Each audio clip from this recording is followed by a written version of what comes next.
Alright. Let's get all that coffee going.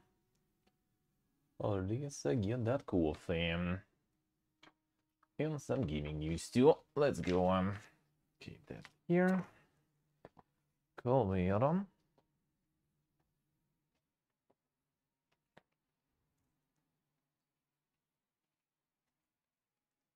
Alright. Ooh, battery's dying. That thing I noticed. Whoop. New weapon coming to New World. Which one's that gonna be? Which one's that gonna be?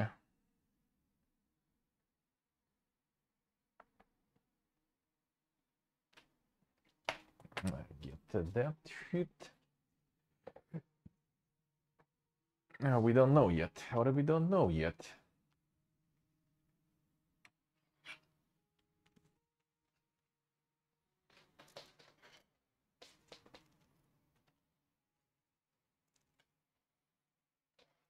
Well, anytime soon, New World is probably gonna be a pass, though, to be honest.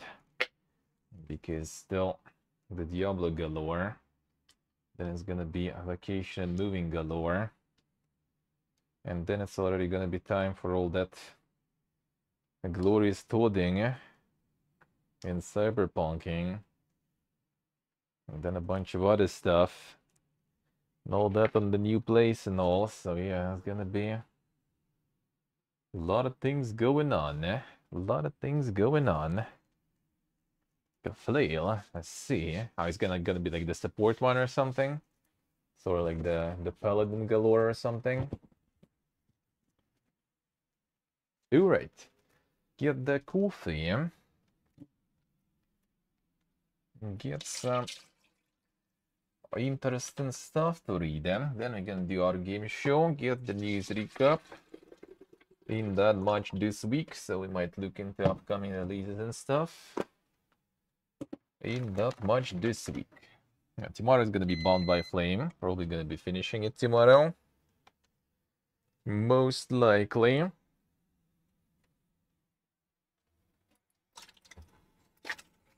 Most likely.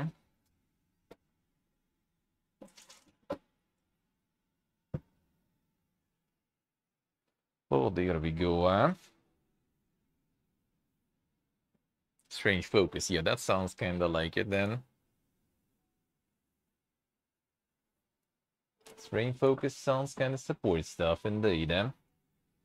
Alright, cool fear.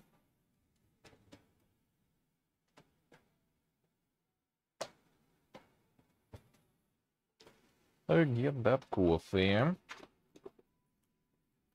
Time for some paladin builds there then, I guess. Whoop. Oh, damn paladins,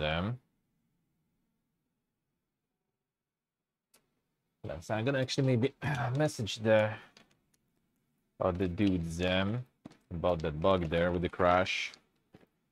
Hope there will be the fix. Maybe on Tuesday I'll play some more. We'll see. Let's see, so okay, see. As you know, it's actually is really like tactical turn-based stuff. I usually kind of pass on somewhat lately.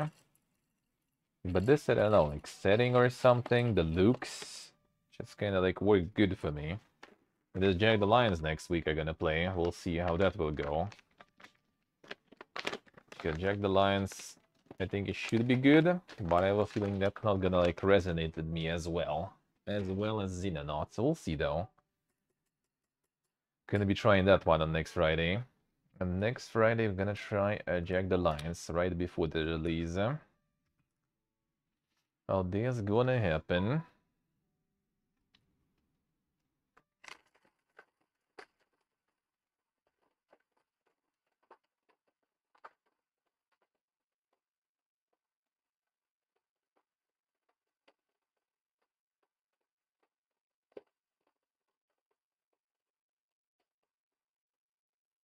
Let me check actually the Google device. I can literally just like put everything down and didn't even unpack anything yesterday.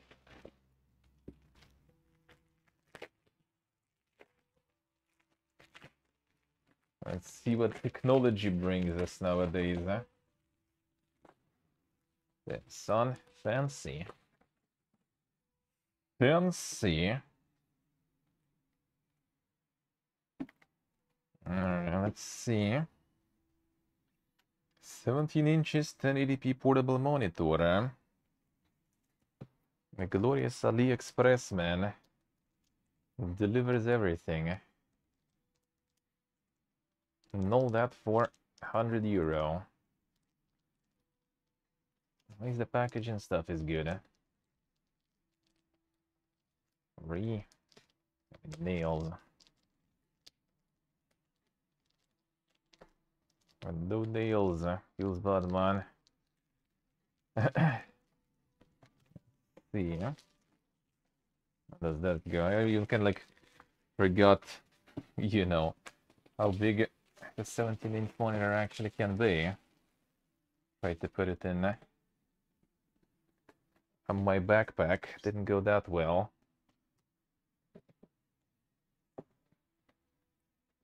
More packaging, no. Good. The portable monitor, the monitor that you can easily take with you somewhere. Monitor that you don't need stand or something for. Oh, this way. This way, everything planned. Yeah. That's the monitor for you.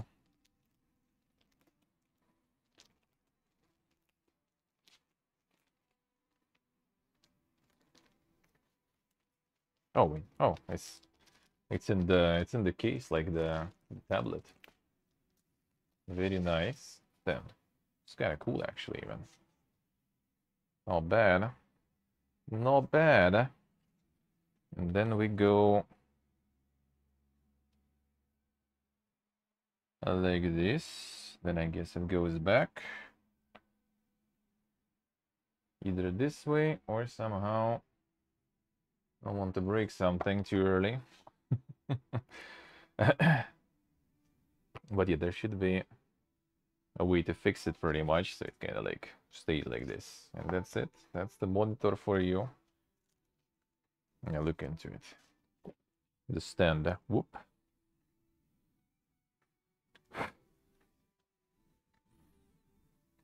It's shit, of course, of course. Nice, good. That looks nice. That looks actually very nice. Ultra portable Type-C, mini HDMI, ultra lightweight. I mean, true. It's IPS actually also. It's IPS. I wouldn't say like ultra light, but quite. Alright, so a couple USB-Cs, HDMI. Even headphones and stuff you can get in. Nice, nice. There's like the stands too on the feet here. Like boom, back there. It's kind of like a huge tablet. But yeah, it's monitor. So it's totally way easier to take this rather than, you know, your proper monitors. Oh, it has like cables too and stuff. Oh yeah, one of the USB-Cs probably goes as a power. I mean, I got like both USB-Cs and HDMI too. All right. And yeah, I guess USB-C through the power. So I'll say pretty good. Yeah, it powers through the USB-C. Apparently, some devices I saw, I think people who used it with Mac or something, it actually like connect. If you connect through USB-C, you get power and signal through USB-C. Why not? That looks good. We'll see the quality. The reviews are really good of this one. So we'll see. We will see. That sure looks pretty decent quality. And yeah, it's like because of the case and stuff, it's nice to transport it that way. So that seems very pog. I mean, even like in the box, it's already like way better than like if I get one of my screens, for example. So yeah, for $100, well, €100, a little over, like 110 basically. with current conversion rate, that's pretty nice. So it's gonna be this monitor, my laptop as a streaming PC and monitor, I guess in the perfect case, you know, I'm not sure exactly how things will go. And then maybe I'll try to get my main monitor with me, just to have one, like at least like, you know, 24 inches, like solid monitor to use as my main for gaming. Everything else will fit on the small ones, no problems. And I technically have everything I need for streaming on my like 1400p 27 inches monitor that is vertically aligned.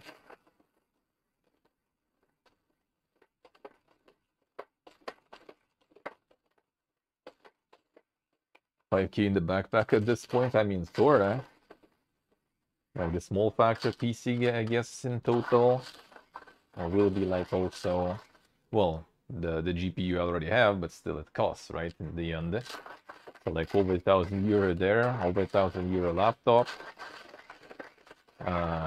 Microphone, camera, another camera, like the microphones and stuff for portable stuff. What else? Well, I guess stands and everything are not that crazy. Oh, a TAM that I use to switch cameras and stuff, that's like 300.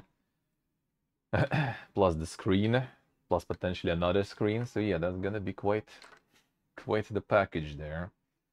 Like, my friend is like, how can I like fit all my like clothes and stuff in the suitcase? And I'm like, bruh, I don't care about clothes. How can I fit that?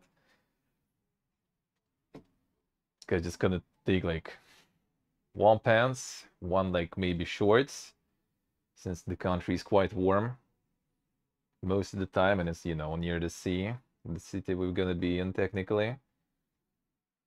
Like swimming shorts, like shoes on me. Well, actually one set of pants is on me too, I guess, so, you know, one less. Couple t-shirts, some socks, underpants. That's it pretty much. Like the jacket for the cold times I'll get already there, because all my jackets are from my school days. So it might be about time to upgrade, you know, a bit. Warm shoes though, but we'll see. I don't think it gets that cold there. Maybe I just get like some warm socks or something with me. Still kind of sucks with like the cold shoes, not because cold, but because usually the soles are not for ice. So if it get like too frosty there, then it might get quite tricky. Like I remember going in my current shoes that are basically everything except winter to DreamHack winter, actually, because, you know, here that winter was garbage. It was like warm, no snow, nothing. And there it also was, but when we arrived there, it suddenly was cold. It was snowing, it was ice everywhere. And walking in these shoes was quite something half of the time, especially at the place where we had Airbnb. It was like very kind of this like, well, not mountain, but like huge hill with this like very slow, like a very sloped road. And when we decided to go grab some kebab, that walk was quite something. Hey, Doixel. Underpants just go come out. Though underpants are smart move, because if you don't use underpants, you'll need to wash your pants more often. And if you're picking only one set of them, then you rather pick more underpants. It's all about the practical stuff. See, I think my actual clothes probably not gonna take too much space whatsoever. It's all about the gear. It's kind of annoying because you can't even, like, you know, plan it too much, because I would need to disassemble a bunch of things just to like put them in the suitcase to see how it all fits, and then assemble back, and I just can't be fucking arsed.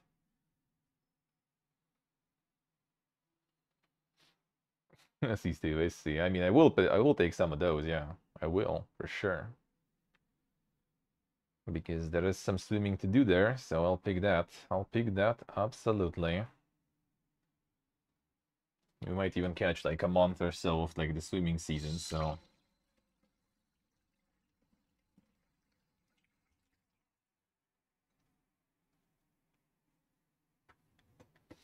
But then you'll need to get some sort of like pants at least, you know, to go places.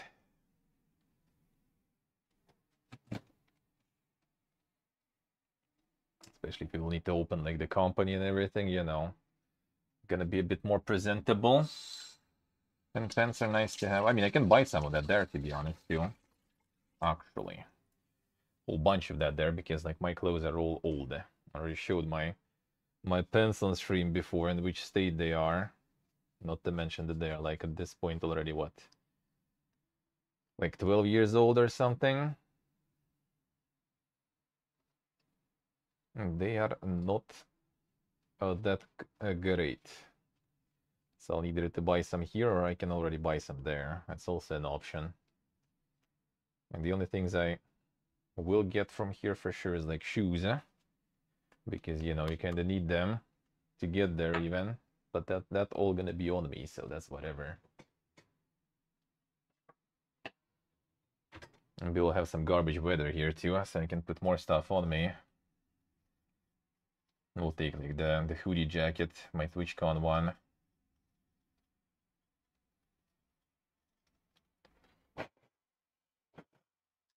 Alright, cleaning the grinder. So yeah, and that's where all the monies will go, Or a lot of money already went into the laptop and everything. There are still more expenses, so that's why I'm getting the goals for that. Depends funded edition. I mean, basically, yeah. It is gonna be like the laptop I got from my savings, but my savings now are pretty much PP poof, and I still need to get the capture card. So that will be rip savings completely. Like I have like 35 or something thousand Russian left, and capture card is around 20. So that will be rip. I do have them dollarinos though already set aside for living and stuff there. So that I kind of have sorted. But I still have like this small factor PC to build, and I still have flights to buy and stuff, of course. Which again, supposedly I should get around 100 for free from the cancelled Corona flights to TwitchCon 2020, which was supposed to be PP poof last year, I think, but it's still in my dashboard, so I guess it's available. I'll take it. I'll take it.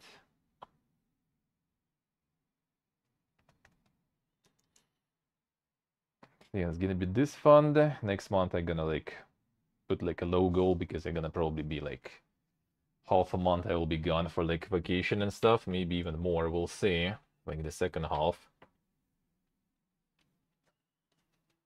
So I'm not gonna be setting any like crazy goals or something there. And then well, September my birthday already. So maybe I'll put a little higher one there too, to settle on the new spot. My friend already yesterday was, oh, you need to take your knife with you. You have a decent kitchen knife and stuff, and he's like, take it with you. I'm like, bro, I'm not sure. I need to look into what they allow or not to take with you there in the plane. Well, obviously not on the plane and the carry-on, but like in the luggage. And you can like buy one there maybe. I'm like, bro, the budget's tight.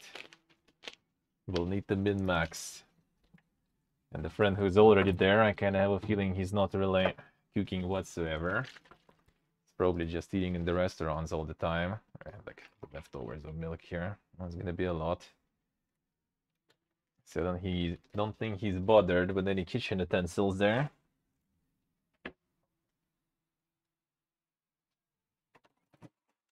And we will need to minimize that stuff. Can't afford that lifestyle. Like hopefully we'll get some decent rent there at least. That's my hopium. These food prices and everything, worst case, are like here. So should be able to handle that since we're handling it here and already anyway. The kitchen knife and luggage, yeah, that's why I kind of don't want to. But that's why I kind of don't want to. I get the coffee stuff with me. We'll see. Maybe I'll look into some like kind of mobile, you know, foldable things that you take with you. But we'll see. Because thing is, it's also like, you know, it's not like the last destination. It's not like we're gonna, you know, stay there forever. Actually, a bit more. It's probably like, well, I mean, pretty much like maximum 1 year, really. Like if we get in, then 1 year, then we need to do the visa run and stuff. And yeah, we'll see how that go. We'll see how that go. Because maybe instead of visa run, we just, you know, go somewhere else. In perfect case, if things go well, I would love to go to the whole like line of the ex-Soviet countries there. Stream everywhere. Get some vids everywhere. Some insane travel blogging, you know.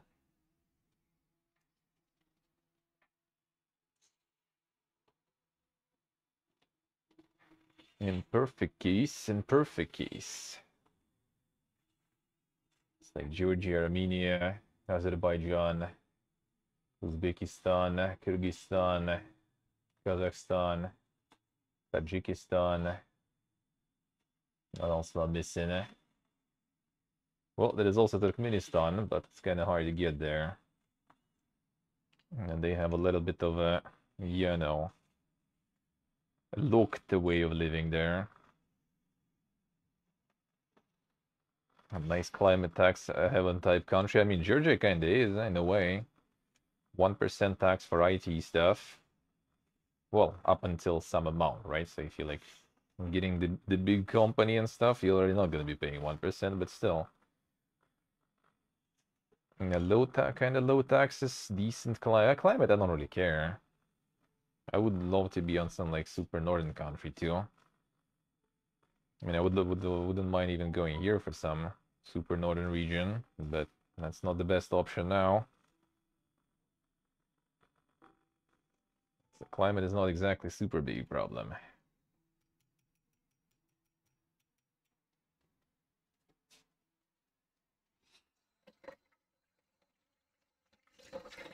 Having like mountain, some water, sea nearby, that is good though. And that is nice. And Georgia has both actually, so that's also good. Well, that is also good, eh?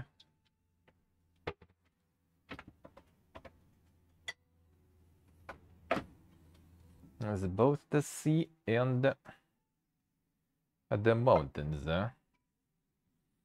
Svalbard is always open, is it? That is a lot. It's a bit too much there. Tend to drink that. With dog there. Should get the empty, almost empty bottle first. Didn't expect it to be that much overall. It's gonna be a long process now then. Fine. I'm not sure about always open there.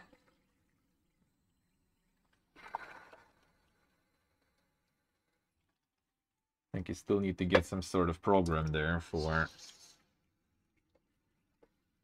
most likely political or some other refuge, yeah?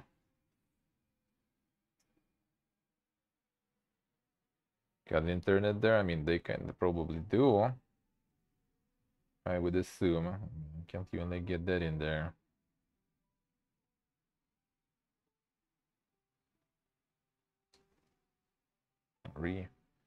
Go down. Start going down.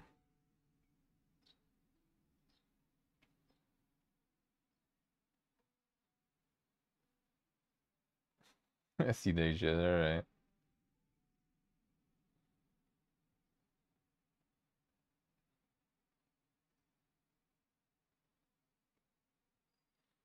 Seafood, I see. Hello, sir. I don't think it's that easy to get anyway. Anywhere, anyway, really. For us. Alright, wait a bit. Gonna be waiting a bit then. Get the reading going. The undersea fiber, I see. Well, welcome, you know, sounds like welcome when you actually start looking into it. Suddenly you're not Suddenly you usually aren't. That's the thing. Or you need to go through like quite a process of, you know, getting anywhere. And getting through like some sort of refugee and stuff thingy. And then it's gonna be, you know, kind of tricky to remain streaming and stuff with that. And that ain't that simple. And then you also can get rejected and sent back home. Some YOLO people do that though.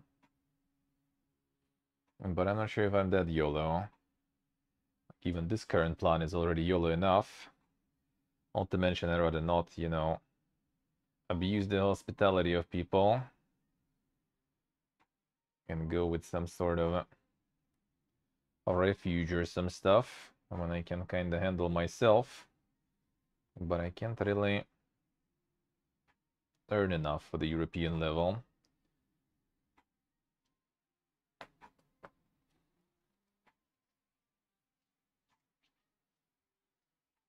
Yes, if I see. Then you can just go there. That sounds a little too easy. That sounds a little too simple. I mean, you probably can just go there if you're a European citizen. I would assume that's how it works usually. If you're not, then not exactly. He's like 50-50 there. Yeah, Spitsbergen, yeah. That's how we call it here.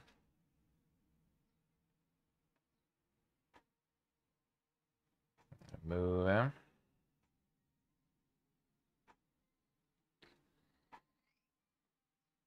Here we go.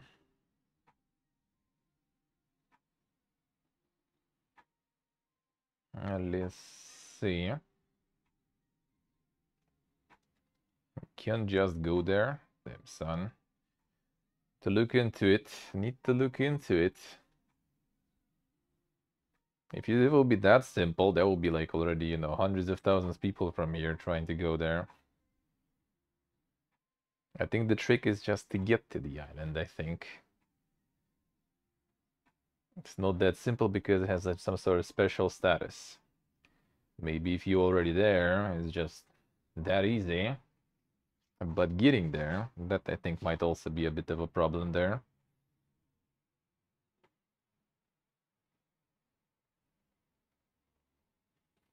I think so, at least. Alright, let's see what we have. How to create engaging open worlds.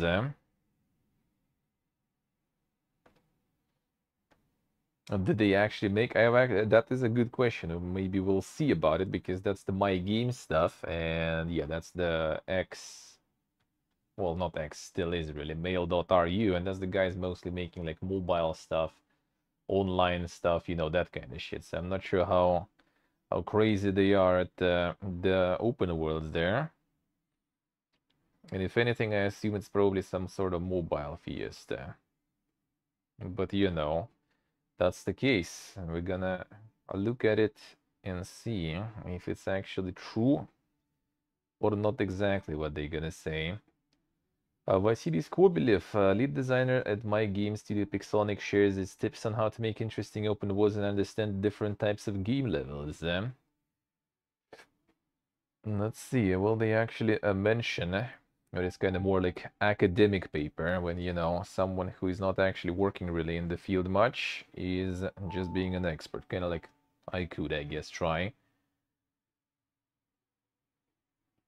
I'm not really working, but I'm playing and I'm reading books about it, so clearly I am proficient enough.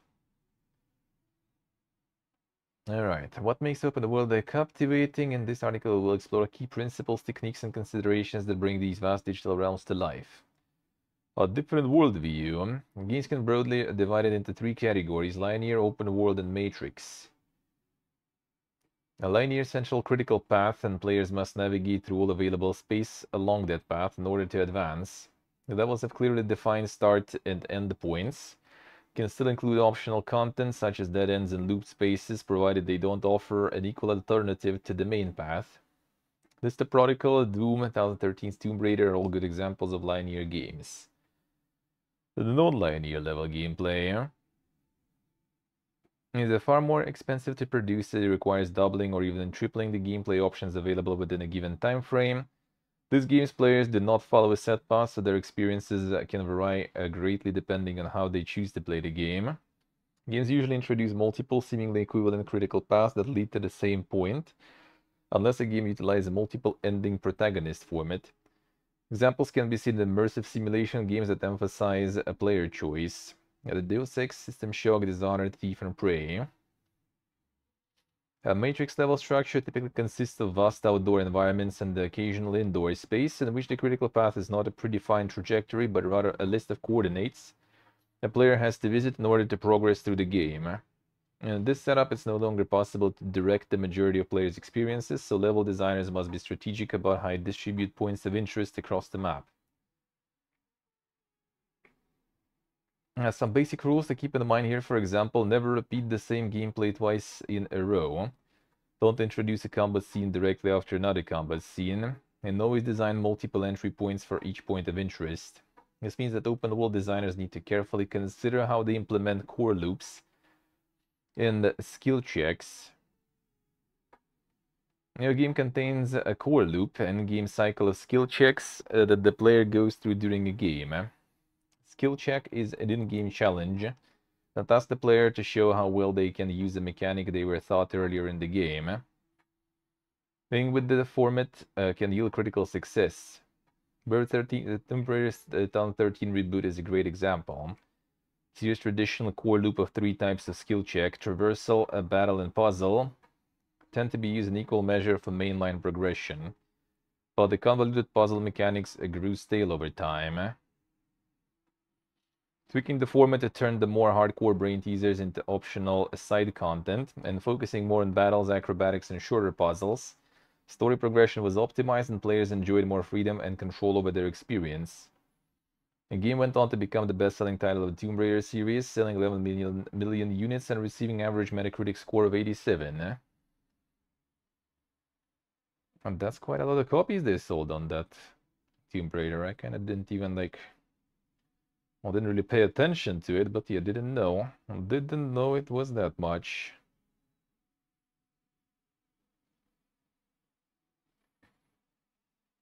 There we go. Another key consideration for engaging play is the order, frequency, and setup of different game mechanics. Ensuring immersiveness and fluidity between challenges, it's important to keep things fresh.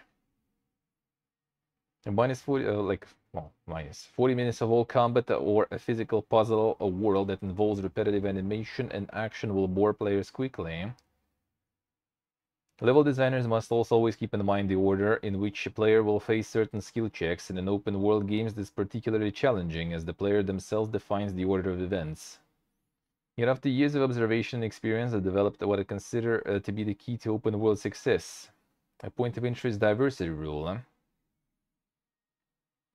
Breath of the Wild above demonstrates how different places of interest lead to different experience.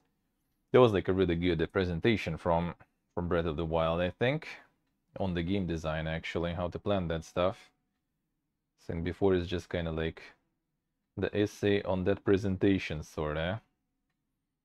It wouldn't really surprise me much. 1 second, this is gonna be good.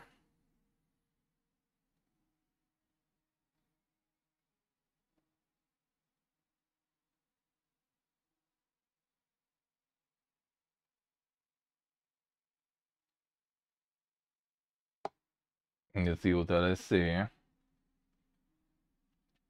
Well, that's kind of like the Ubisoft approach, right? Like, I think Breath of the Wild and such a little better in that sense.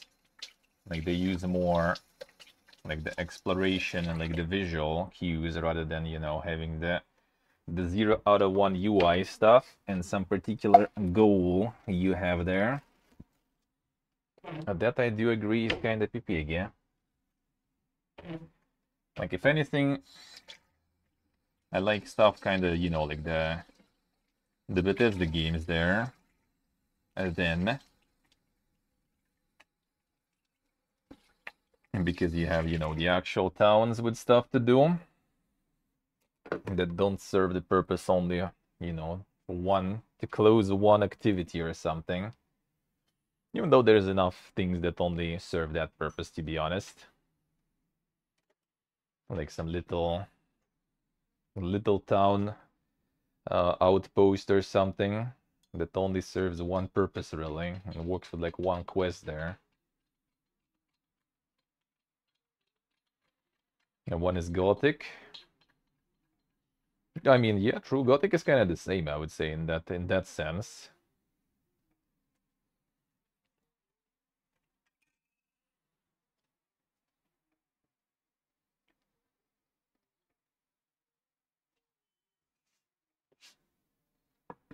You're right.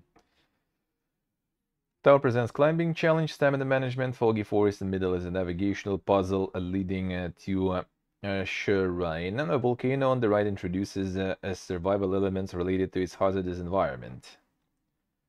Point of interest, the diversity rule states in order to maintain the quality of the core loop in an open in-game environment, the level designer should populate the horizon line with at least 3 points of interest, each offering different gameplay no matter where the player goes.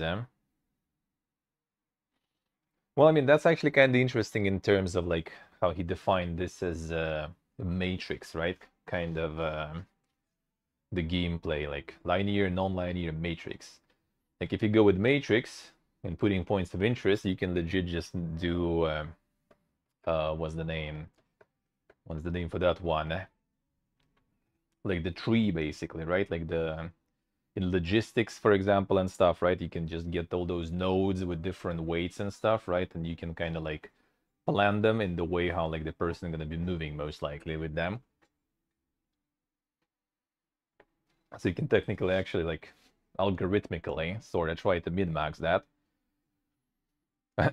Like how to make someone go somewhere, more or less. Like you can fully force people to go that way, but you still can try.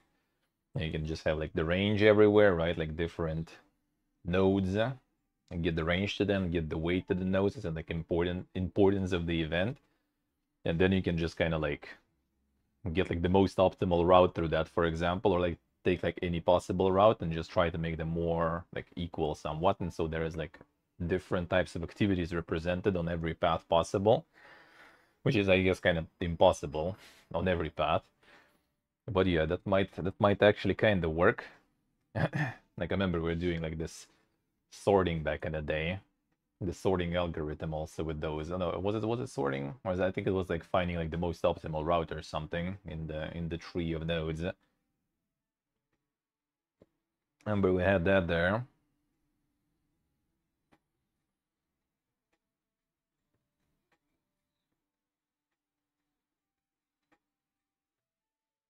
Let's see, let's see.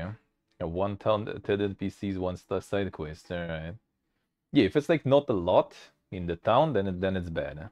That's when it's actually kind of. It's also why it's nice in Gothic or like in Archelaus, especially for example, is that there's like a bunch of NPCs that kind of move with you as you progress through the game, and you encounter them later too with next like the chapter system, right? And the chapter system is like basically like in Gothic also you have like maybe a couple of like like populated big settlements and a bunch of like small settlements with like 10 NPCs and like some side quests, right?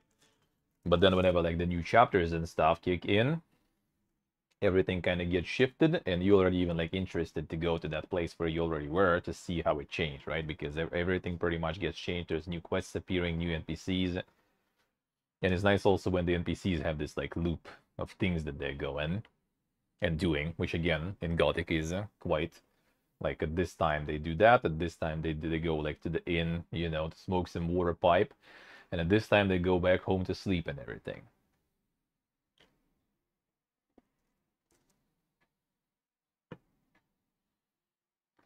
The entire village for the same purpose, I guess, yeah.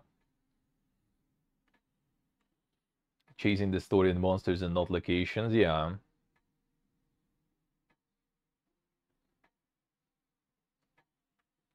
Yeah, open world needs to be, yeah, it needs to be justified, and most of the time it's not. And the best example still is the Sinking City, right? Stinking Shitty, as people called it back then, which actually, unironically, was a decent game. I liked it. Like the main storyline, the Lovecraftian storyline, was actually pretty cool. But they literally just slapped it on the huge open world, and it's like not needed at all. Like there's like a bunch of these like little quests that they give you, but they not needed. Same as like the RPG system, I think, or something. There was like you kind of do all this like side things in the open world to level your character or something. I don't remember how exactly it worked, but you literally didn't need that at all. Like you just go main quest and game is beautiful. You step to the side and it's lethal. Like it's like kind of like detective, like wouldn't even call it core horror game. It's kind of like detective light shooter game, and the open world stuff is focusing on this like shooting that is garbo there. That was really bad. That part was really bad. Like the game was good, but that part made it like huge, bloated, and all this bloat you literally just kind of like cut, and you're not losing anything. Like the crafting system, open world, all this stuff, you didn't need to. Like you can like just remove it, and game doesn't lose anything, and game only gains something. And then Ring did not need an open world. Well, I hear that a lot, but at the same time, a lot of people actually kind of do like that. Like a lot of people, I think, in all the Souls games and stuff, they just needed that, like, just this like motivation to just farm things around because they can. I can see the appeal really, because in many Souls games there were like points in my first playthroughs when I could just like get stuck just like farming something, and I think it's kind of probably better just like to run somewhere and farm it rather than just like being stuck in one location, just running the same loop or something. On the Elix 2, we'll see. Whenever I get it. Like, if they would send me the key, it already would happen. That's it. It's simple nowadays, when you can't really buy stuff properly. Not just wait, for the keys and stuff. Whenever I get my review keys on, that I do. That's it. It's that simple. What I get my hands on, I try to do.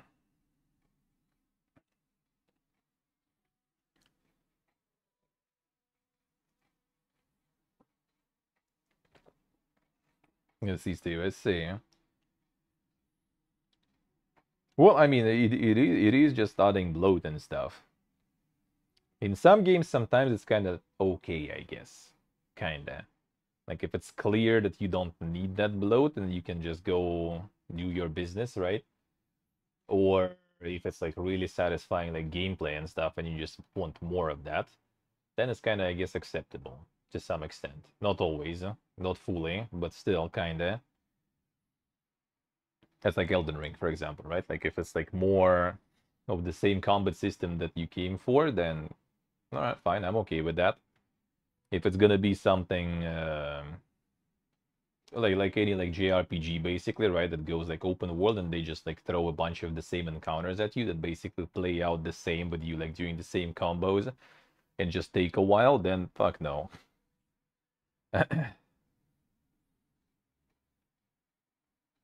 Nice, nice. Insane. Feels bad, man. I'll find something. I'll get something.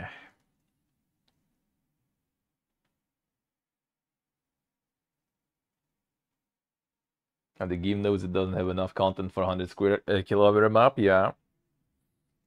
Yeah, a little limited is not too bad, yeah. Not too bad, eh?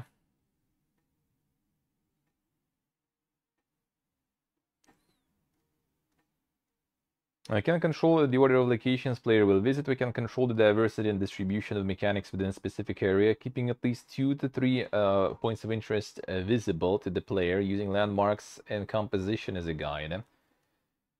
Sometimes you can cheat though, and can actually place similar points of interest close to each other if you have a clear divider between them, which will guarantee player doesn't experience one right after the other.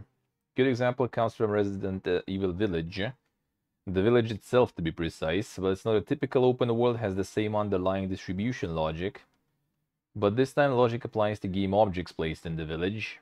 So working to ensure that at least 2 to 3 game objects are visible, either in the scene or minimap, to the player at any one time, but not all immediately obtainable due to environmental constructed dividers. Outdoor essentials. Fundamental considerations for outdoor areas of open worlds include average time between introducing a new event or point of interest. For Breath of the Wild, it's roughly 40 seconds. Were it 2 minutes, a vast world would feel much emptier. I mean, true, kinda. Effective attack distance crucial for proper implementation of battle encounters.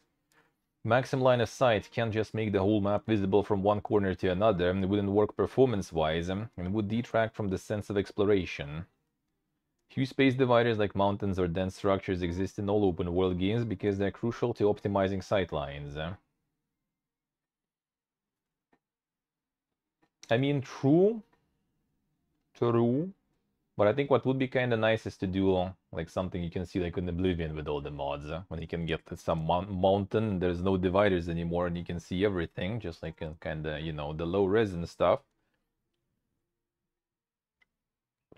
And then maybe then get some points of interest visible, you know, somehow. The icons before you even see the place. I actually like dislike the games that have like really like packed things. Well, it makes sense though, right? In RPGs, like when you approach like Vivek and Morrowind, like, you know, it's supposed to be packed with stuff, but it's intimidating though.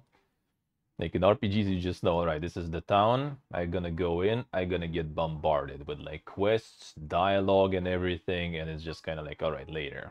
You know, I'm gonna do some other stuff, and like basically in my playthrough, I think I had like Vivek for the last. Like I did everything else around, and then I'm like, all right, let's start. Let's start like one, like what was the name of those, like Canton or something at the time. You know, slowly.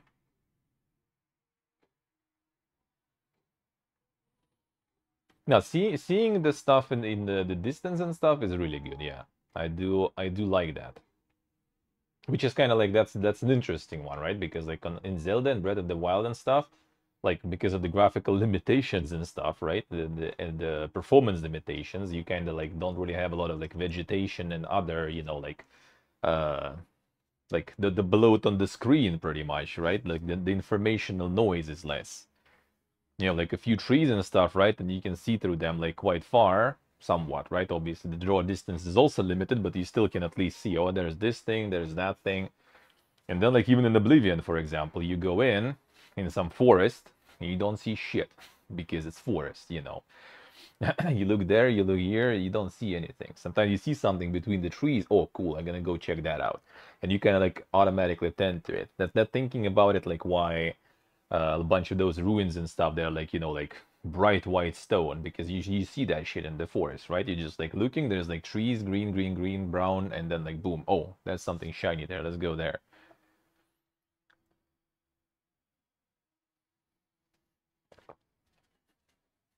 It could be some like gray, you know, dirty, shitty ruins. Then you wouldn't even notice them probably.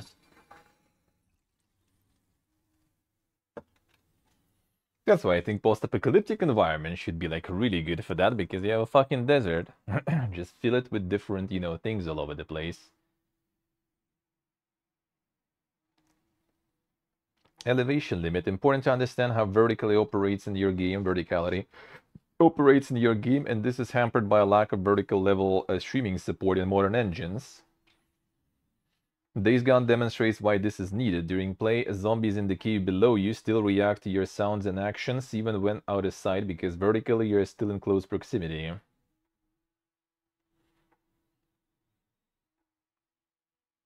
General level design rules for outdoor spaces are useful, but much harder to implement in spaces with lots of strict limitations, towns and cities. I think forests kind of go there too, sorta. Have to approach things slightly differently. Then to Yuyo Cosmin Oniscu, the level designer behind Watch Dogs, Assassin's Creed, and Avatar Frontiers of Pandora. So basically, it's like the Ubisoft now. When you design a city, you have to start with macro design, squares, main streets, and landmarks, as these will ultimately define the player's navigation and determine what attracts their attention. Once these are established, you can then emphasize the main entry points to this urban space and lead the player inside. This is where navigational signifiers like leading lines, breadcrumbs, framing, objects of relativity, and landmarks have extremely high value.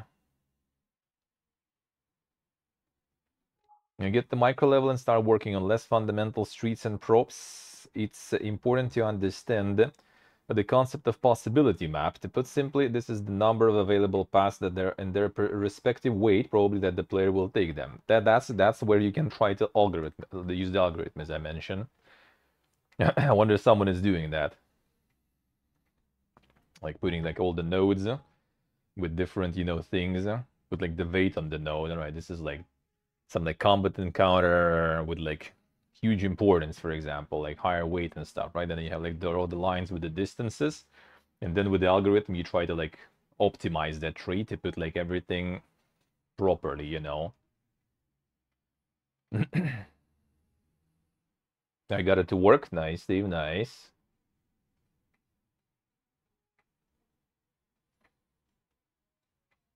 The Total Field will be Ubisoft Minimo game. I see. All right.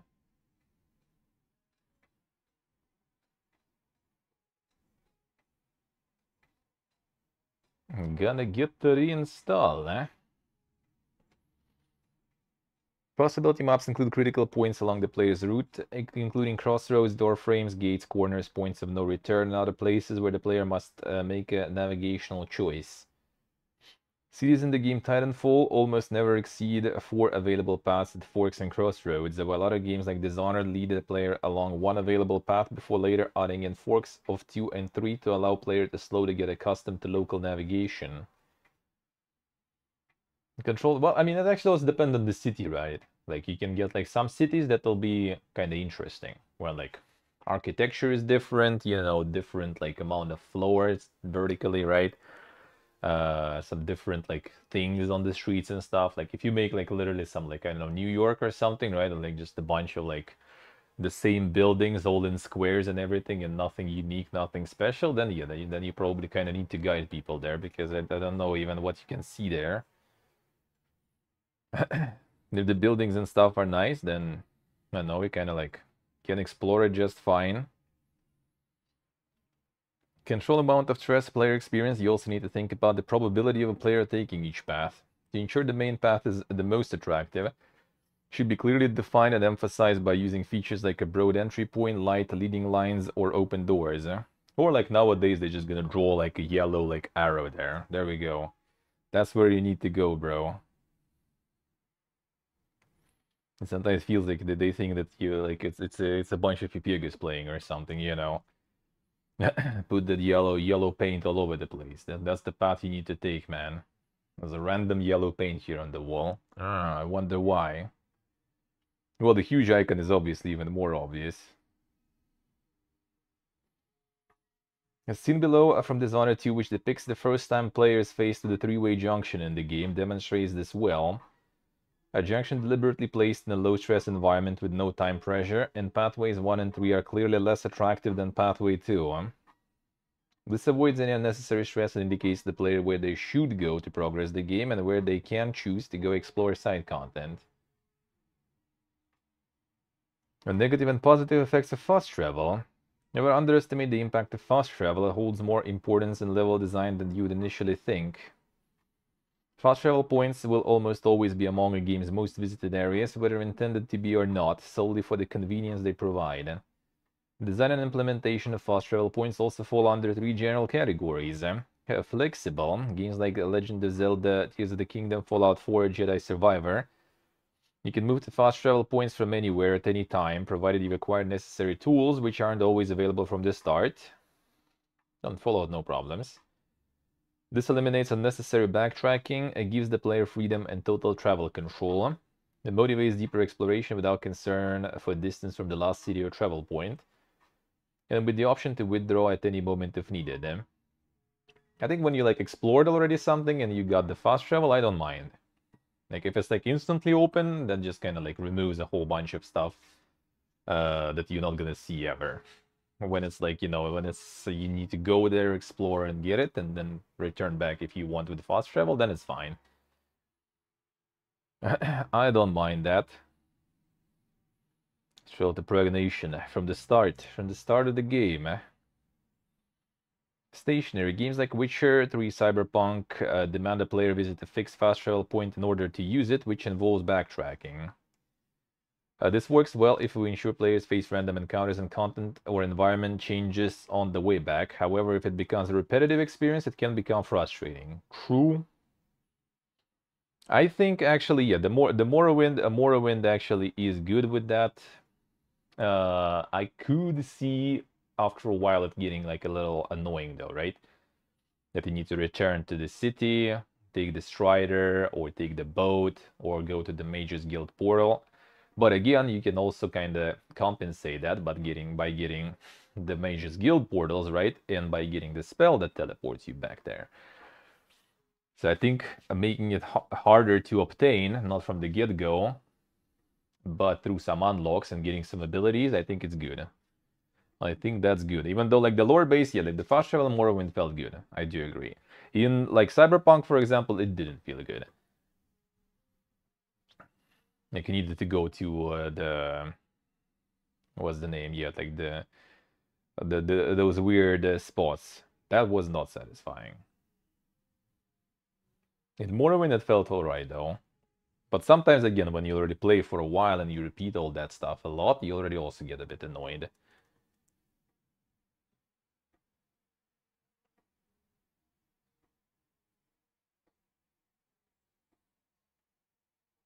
Flatshell Crystal Sea Dragon's Dogma is saying. Backtracking only issue when your map is too damn big and empty. Kind of true, but also even if it's not that big, I guess you can't really keep it, you know, fully. Like in some games, yeah, if there's some sort of like random encounters and stuff, but it's rare. I think like Fallout 3 had some. In Fallout 4 already like barely had any, to be honest. You could have some like respawn or raiders on the way, and it's like at some point already you don't really care. Like you can get like hit the level cap, you can hit like all the like loot and everything. You already don't want those encounters, you just want to go back.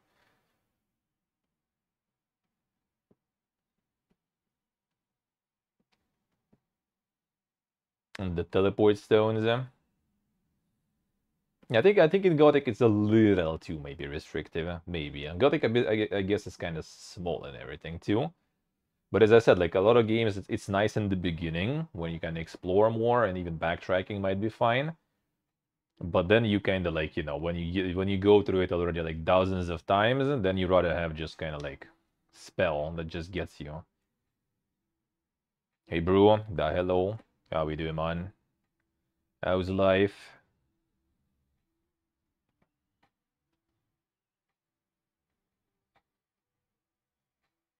I get the new port location. I think in Morrowind is actually kind of maybe better. Like expanded. Like Morrowind, but expanded. Like you have Striders, you have boats. Um, that's pretty much it out of the initially available, right? I think. And then you unlock like the Mages Guild teleports from the Mages Guild, but from the outside world, you need to first use the recall to get back to the Mages Guild, right? To the nearby one, and then you can already like teleport from the Mages Guild to another Mages Guild, and then from there you can leave and get in the Strider and stuff. So I think that's kind of fine. Open the world map, teleport to any location you've been to. Ah, yeah, the mark and recall too. Yeah, true. Temple teleports.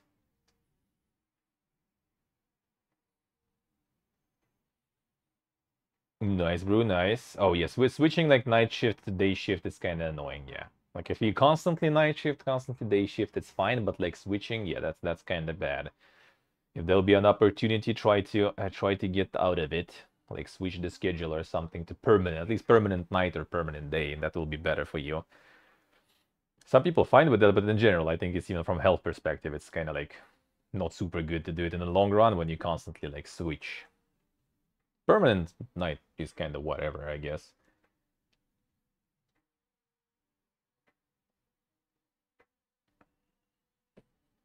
Yes, you guys see, yeah. I in general kind of like something like Fallout 2, right? When the more world map you explore by just like quickly moving this way, right? And then you have like some random encounters and stuff on the way. That I like. Oh, that I do like. And if you're really annoyed, you can level the skill and just skip them all, or get the car, right? And then you go fast, and then you skip encounters you don't want to. I like it. Stalker with best known fast travel experience. In Stalker, you don't do like that crazy much backtracking. I mean, you kind of do, especially early on, right? But then later you kind of already like expand your exploration, right? You don't really return that crazy often. You still do sometimes though, and that is actually annoying when you need to. Like when you don't need to return, then it's fine. Then you don't need any.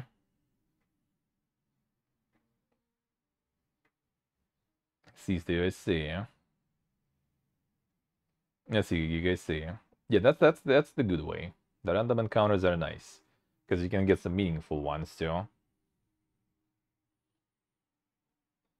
Stationary fast travels points create an almost radial pattern of exploration around them and become a frequently visited point for players, with the furthest away areas and or halfway mark between two travel points are less likely to be explored. From a level design perspective, putting an advantageous item, skill check, or plot device really far from fast travel point, especially if the character travels on foot, means more backtracking for the player, so the journey, distance, reward, and experience all need to be carefully considered. Stationary fast travel points can also make level design analytics harder. The player visit a point of interest to get back to a nearby fast travel point, or because the area itself held interest or intrigue. Paid. Games like Red Dead Redemption, Horizon Forbidden West take another track, requiring players to spend resources to use fast travel. What was the Forbidden one? Oh, Forbidden West I haven't played yet. That one I don't know what they did. In Zero Dawn you could also just fast travel, I think.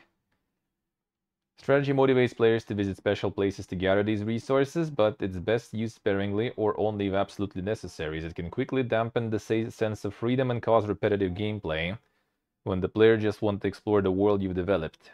Introducing places a player will need but may not initially want to visit is always a risk.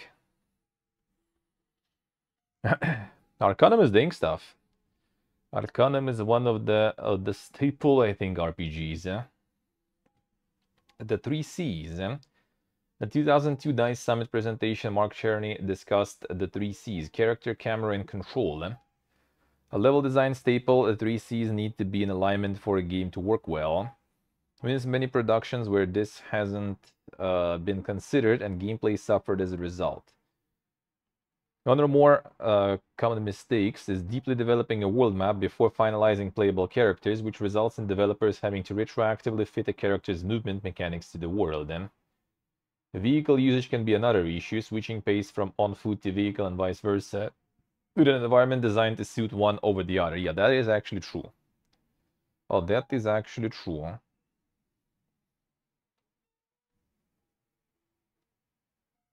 Let's see. When the sense suit one over other means the world map can stop working as intended and demands a lot of time and money to glue everything together. Yeah, like you balance stuff around the car, and then until you get the car you suffer, or other way around. Then balance stuff on foot, and then you get the car and everything is just like too close and fast. So if you're trying to bring life to a world map, always finalize the character and all the mechanics tied to it first, including all possible controls and camera sprayings. Can't stress enough how much money and effort it will save down the road. Optimize mechanics and design by assembling at test levels with a huge variety of gameplay setups and obstacles to fully assess the range of movement and physics. Only after your mechanics are set in stone should you start to develop levels to let these mechanics truly shine. I mean, true. And running 25 years old game on a modern computer shouldn't be that bad. Shouldn't be that bad, I think. Alright. Done. Let's go back to the PC. Is that bad? How to make it run? I mean, it can be worse than Fallout 2, for example. And Fallout 2, to make it run, is actually not that complicated. Not that complicated. Oh, you have the Steam version? Well, Steam version is just, yeah, Steam version is just raw version. GOG is optimized usually to make it run. And most of the time you just press launch and it plays, even when it's DOSBox game, so should be no problems. And even if I really doubt it's worse than Fallout, because Fallout is at least older even. And making Fallout work nowadays is not that painful. I've seen worse. I've seen worse.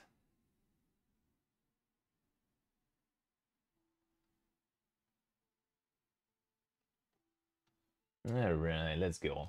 Worst case, there's always PC Gaming Wiki. Go there, search Arcanum, and it most likely has the full guide and a whole bunch of other tweaks that you might want to have. Well, probably was the Giga Sounds.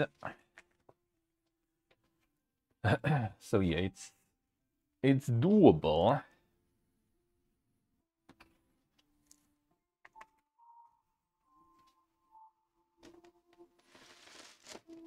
See, Steve, alright. At the tutorial there, especially that way. Well, it shouldn't be too bad. I mean, it's the same people who worked on Fallout 1 and 2 also, so... can't be that bad. Just a bit of patching. Compared to some other games that you need to mod sometimes. That is easy.